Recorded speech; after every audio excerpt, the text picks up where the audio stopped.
क्या लगता है एनडीए में क्या होने वाला है? देखिए, ये तो एनडीए का अपना निजी मामला है।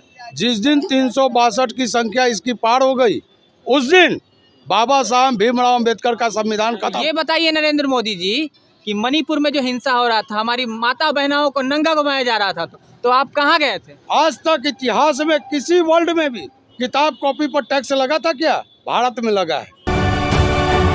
नमस्कार, आप देख रहे हैं तीसरा पक्ष न्यूज़ नेटवर्क।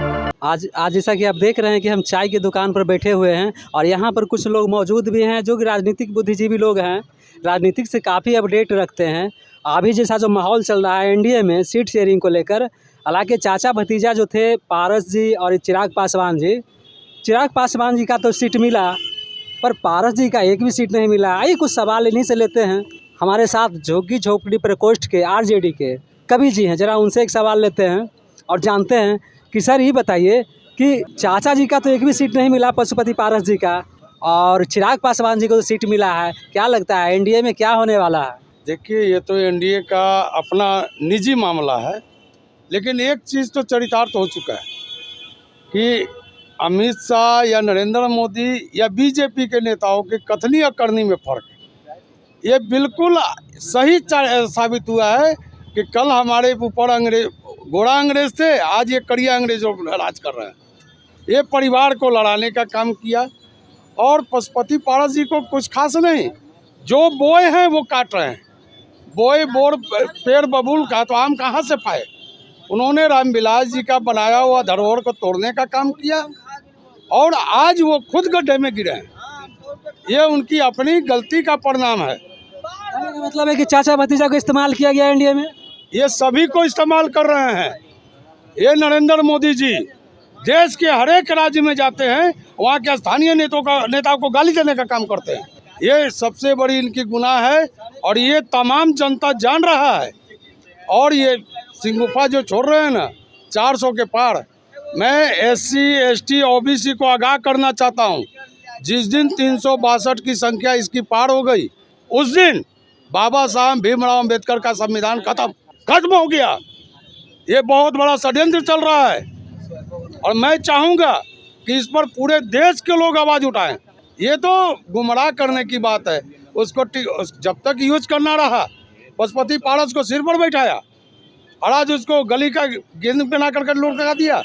वो भी एक सम्मानित व्यक्ति हैं, हमारे बड़े भाई। शुरू में उनके पिताजी साथ में थे। मैं बता तो रहा हूँ कि रामविलास पासवान जी का बहुत बड़ा देन है। रामविलास पासवान जी हो या कैप्टन जय नारायण निषाद जी हो, इन लोग के देन से प्रधानमंत्री बने हैं नरेंद्र मोदी। वो यूज करना सिर्फ जानता है, यूज करने के बाद वो फेंकना जानता है। देखिए आप बताइए क्या सही बोल रहे हैं? अब तो सही बोल रहे हैं, जो भी बोल रहे हैं। तो जब झुग्गी झोपड़ी पर कोष्ट के हैं तो झुग्गी झोपड़ी में गरीबे लोग न रहता है कि अमीर लोग रहता है? अमीर या गरीब के क्या मिल रहा है जरा बताइए आप ही। कि 5 किलो अनाज नहीं रहा, सिलेंडर सस्ता कर दिया ना भाई मेरे, वो बता देंगे सर, इनसे पूछिए, यही बता देंगे, ये सारा चीज़ बता देंगे। बताइए समित। बोले कि हम एक बार बचपन में थे तो 1980 में हम कलकत्ता गए तो मेट्रो देख लिए, तो ये सब झूठे फरे वाला ना, वो अभी उससे बड़का झूठा कोई ना देश में। वो ऐसा उनके बारे में ना हज़ारे बातें बता सकते हैं। क्या बोले 2 करोड़ रोजगार देंगे, मिला 15-15 लाख मिला। मेट्रो 1980 में घूम लिए, हमको तो आश्चर्य की बात है। क्या बोले हम बचपन में घूम लिए, तो बचपन में नरेंद्र मोदी जी 1950 में उनका जन्म हुआ, तो बचपन किसको कहते हैं? 14 साल 15 साल। 1980 में आया है मेट्रो वहाँ, तो मतलब इतना झूठ देश को लोगों को गुमराह कर रहे हैं। और ये नरेंद्र मोदी कहते हैं 140 करोड़ मेरा परिवार है, देश का जो है 140 करोड़ जो जनता है मेरा परिवार है।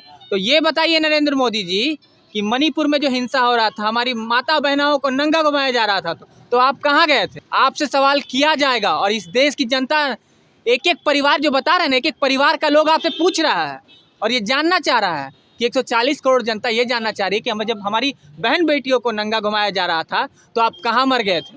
आपको जो बोलते 56 इंच का सीना है, वो 56 इंच का नहीं, 5 इंच का भी आप बराबर इंसान नहीं है। उसका कारण स्वरूप है। देखिए, आपका जो सवाल था पशुपति पारस जी के लेके, तो ये जग जाहिर हो गया है कि एससी एसटी या ओबीसी के लिए इसके दिल दिमाग में क्या जगह है। सिर्फ यूज करना ये जानता है आज पूरे एससी समाज के लोग ये जान जाए कि नरेंद्र मोदी उसका हितैषी नहीं है।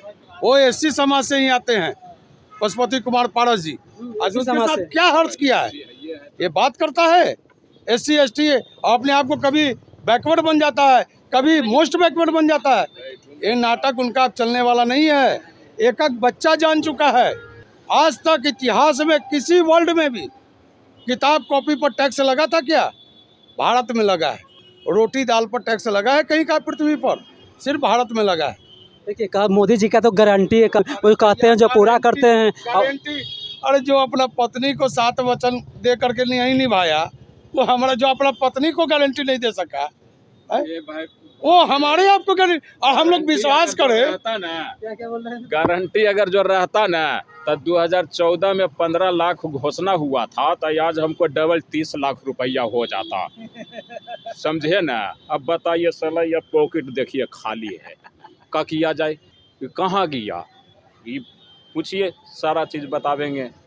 बताइए, आज वो पॉकेट दिखा रहे हैं ऐसा। ये अगर हम लोग अगर 15 लाख की उम्मीद लगाए हैं तो हम लोग से बड़ा कोई मूर्ख नहीं है, क्योंकि गृह मंत्री जी का फर्स्ट स्टेटमेंट है, अमित शाह जी का, कि ये जुमला है। और ये भारी जुमला पार्टी है, भारतीय जनता पार्टी नहीं, भारी जुमला पार्टी है। इनके जुमले में आ जाते हैं लोग। अरे भाई सावधान हो जाओ, सावधान हो जाओ, ये ठगवा है, ठग लेगा। बैंक में दुगना होता है ना 7 साल में जी, 21 साल होता है, तो हम सब के होता कि नहीं 30 लाख? ईमानदारी से बोलिए, हैं? तो 30 आपके खाते में नहीं आया है जी, आप पैसा जी। ये भाई हमारा मैं खाते तो में वही चेक कर कह लेना रहा हूँ भाई, ना। दे देगा आधार कार्ड में। मैं तो यही कह रहा हूँ आपको पत्रकार महोदय कि जो जो नरेंद्र मोदी ने वादा किया, अपने चुनावी मैनिफेस्टो में रखा, उसको पूरा नहीं किया। सिर्फ और राम और रहीम के नाम पर इस तरीके से राजनीति किया है। आज जाके देख लीजिए, 2014 से पहले पूर्व मैं आपको बता देना चाहता हूँ कि कभी भी जो हिंसा वारदात नहीं हुआ करती थी, मगर आज देख लीजिए क्या है भाई, मॉब लिंचिंग जैसी घटनाएं हो रही हैं। हमारे बच्चों को घेर के मारा जा रहा है, जो गलती है, जो गलती नहीं करते हैं उनको। तो ये इस तरीके से अत्याचार ही ना है। आप किसी को उठा के सलाखों में डाल देते हैं, कोई आरोप नहीं है। आप अभी जाइए प्रोटेस्ट करने के लिए, कहीं भी जाइए आप, भाई मौलिक अधिकार है, मेरा राइट है, मौलिक अधिकार है, मेरा संविधान हमको दिया है। तो आप कौन होते हैं हमको रोकने वाले? और हम आपका प्रोटेस्ट करते हैं, जब हम हड़ताल करते हैं, कुछ भी करते हैं, तो अगर हम समाज को जो आवेश में आने की कोशिश नहीं करते, हम अपनी शांतिपूर्वक मांग करते हैं, तभी भी कहते हैं ये देश का गद्दार है, इसको जेल में डालो। अब उस पर FIR दर्ज होती है, सरकारी लाभों से उसको वंचित रखा जाता है। तो नरेंद्र मोदी जी चुपचाप अब बोरा बिस्तर बांध ले। देश की जनता का मूड ये है कि अब बर्दाश्त अब देश की जनता से नरेंद्र मोदी नहीं हो रहे हैं। हम तो एक ही सवाल जानना चाहते हैं, जो माँ बेटी का नहीं हुआ वो किसी का नहीं हो सकता है। तो ये लोकतंत्र में सबसे बड़ी कह सकते हैं कि जिस तरीके से फ्रीडम को हटाने के और एक नया चीज़ लाते रहते हैं, पता नहीं क्या है, अनलगर। अरे जो जेन्युइन मोटिव है उस पर बात कीजिए ना, उसका करवाइए। मगर ये सब चीज़ तो होता नहीं है, सिर्फ राम रहीम का लड़ाई हो रहा है देश में, धर्म के आधार पर राजनीति हो रही है। उधर तो उनका सीट नहीं मिला, क्या इधर महागठबंधन में आवेंगे? देखिए, हमारे लालू जी ने कहा है कि हमारा दरवाज़ा कभी बंद नहीं हो। ये गरीबों के मसीहा हैं लालू प्रसाद जी, ये जानते हैं। जितने लोग हैं वो सब लालू जी से फिर जुड़ेंगे, ये मेरा अपना विश्वास है, ये मेरी अपनी राय है, ये मेरी अपनी सोच है। और आना पड़ेगा। जैसे लालू जी ने ही प्रयास किया था, लालू जी के प्रयास से ये इंडिया गठबंधन बना। और ये बहुत अच्छा हुआ कि लालू जी ने संयोजक के लिए 4 नामों का ऐलान किया था, तो नीतीश बाबू को खटपट्टी लगा। अगर आज इंडिया गठबंधन PM पेश प्रोडक्ट कर देता तो हम लोग के पास बहुत बड़ा धर्म संकट होता। वो संकट से हमारे लालू जी ने बचा लिया, सबों को बचा लिया। और ये आप निश्चित रूप से लिख लीजिए कि इनका पतन शुरू हो चुका है। अब नरेंद्र मोदी दुष्स्वप्न हो गए और भाजपा को उसका करनी का दंड जरूर मिलेगा, जरूर मिलेगा। और इसी हाल किसी सूरत पर उसको ये दंड भोगना पड़ेगा। भाजपा तो उनको तो कहना है कि अभी 400 के पार। वो कुछ भी कर ले, वो कुछ भी कर ले, आप ये जान लीजिए कि सरकार NDA की नहीं बन रही है। आप क्या बोल रहे थे सर? ईवीएम में घोटाला करेंगे और क्या, वही वही उनका मंशा है जो 400 सीट आगे ही वो घोषणा कर दी है। यही उनका मंशा है। पब्लिक बीजेपी के पास इतना कॉन्फिडेंस कैसे है कि हम 400 के पार कर जाएंगे? वही ईवीएम वाला कहानी है, वो सब सेटिंग है, सेटिंग के तहत ही कर रहे हैं। जिस कंट्री में बनाया गया है उस कंट्री ने उसको बैकआउट कर दिया कि नहीं भाई चुनाव इससे नहीं हो सकता है, बैलेट पेपर से आज भर वहाँ चुनाव होता है। मगर हमारे देश में ही क्यों? जब हमारे देश के लोग सड़कों पे उतरे हुए कह रहे हैं कि बैलेट से चुनाव हो, तो क्यों नहीं कराते हैं? ये उसको बोलते हैं डर, अंदर से डर। जानते हैं मोदी जी कि बस हो गया भाई, राम रहीम वाला खेल खत्म हो गया, अब देश का लोग पूछ रहा है, जानकारी लेना चाह रहा है, तो क्या करेंगे? ईवीएम तो भाई एक बहाना है, देखते नहीं है ईवीएम रात बक्सा गायब हो जाता है, यहाँ से लेकर वहाँ चला जाता है। अब अगर ऐसा कुछ ये तो सही है कि कुछ गड़बड़ होता है, हम लोग अब सचेत हो चुके हैं। ईवीएम में अब धांधली नहीं होने देंगे, ये आप हम लोग इसका पहरा देंगे। हम लोग लाठी लेकर एक एक ईवीएम पर 20-20 लड़के रहेंगे, हम लोग उसकी निगरानी करेंगे। उसके लिए अपना जरूरत पड़ेगा तो रक्त तक बहा देंगे, लेकिन ईवीएम को नुकसान नहीं होने देंगे। अगर ईवीएम में कराना ही है तो कराए, लेकिन अब हम लोग भी उसको अगोड़ने का काम करेंगे। हमारा खाता पर पैसा है, तुरंत हम क्या करते हैं, मोबाइल टिपते हैं बटन, क्या करता है कि जो पैसा इधर से इधर ट्रांसफर हो जाता है, तो उसी तरह वोट भी ट्रांसफर ही कर लेते हैं। बिल्कुल कहना सही है उनका। इलेक्ट्रॉनिक डिवाइस जो है, ये समझ लीजिए कि ये जो ईवीएम क्या है, एक तरीके से आप कैलकुलेशन करते हैं ना, कैलकुलेटर लेते हैं, तो कैलकुलेटर के लिए भी करते हैं, मगर उसमें ईवीएम जब लगाते हैं, सेट करते हैं, तो उसका डेटाबेस एक कंप्यूटर में सेट होता है। जो एक तरीके से वो जो ईवीएम होता है वो एक तरीके से हार्ड डिस्क होता है, वो डेटा को कलेक्ट करता है, समझ लीजिए। ये मतलब कि आपको टेक्नोलॉजी की मैं बात बताता हूँ। जब डेटा कलेक्ट करता है, जब उसको हम लोग हिसाब करते हैं, तब पता चलता है कि बराबर किस किस का वोट आया। मगर ये बात हम समझ लीजिए कि जिस सिस्टम में रखा हुआ है, एक होता है, उसका मैन्युफैक्चरिंग होता है, उसमें सिस्टम होता है कि आप ऊपर से नीचे कर सकते हैं। ये ज़रूरी नहीं है इलेक्ट्रॉनिक चीज़ को, मैं बता दूँ आपको कि इलेक्ट्रॉनिक चीज़ को कभी भी किसी भी वक्त हैक किया जा सकता है, क्योंकि सॉफ्टवेयर जब तक अपडेट्स के कारण ही हार्डवेयर काम करता है। ये समझ लीजिए, एक टेक्नोलॉजी में बात बता। हाँ, सही बात है। अब जैसे कैसे बोले कि जे रुपया ट्रांसफ़र करते हैं तब वोट कहाँ ट्रांसफ़र हो सकता है, तो कभी कभी देखते हैं कि लड़का के लड़की बना देवल जाता है, लड़की के लड़का बना देवल जाता है। ऐसा होता है कि नहीं? बिल्कुल होता है, आवाज़ भी चेंज हो जाता है का भाई, होता है कि नहीं? तो ये कौन बड़का बात है?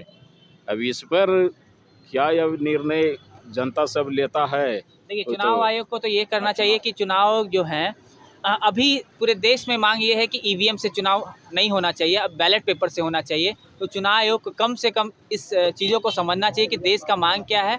और देखिए, मोदी जी तो लोग गुमराह करते ही हैं, चोरी तो करते ही हैं, साफ साफ उन्होंने कितना चोरी किया है अभी तो मैं बता दूंगा, तो अभी बहुत सारी चीज़ें स्पष्ट हो जाएगी। मगर ये समझ लीजिए, जो एक तरीके से चुनाव जो है ना, निष्पक्ष चुनाव होना चाहिए। हार जीत का फासला कुछ भी हो, किसी को कुछ भी हो, मगर ईवीएम को बैकआउट हम लोग कर रहे हैं। और कृपया अब एक बार चुनाव आयोग से भी रिक्वेस्ट है कि इसको प्लीज़ इस बार बैलेट पेपर से चुनाव कराया जाए। हम लोग का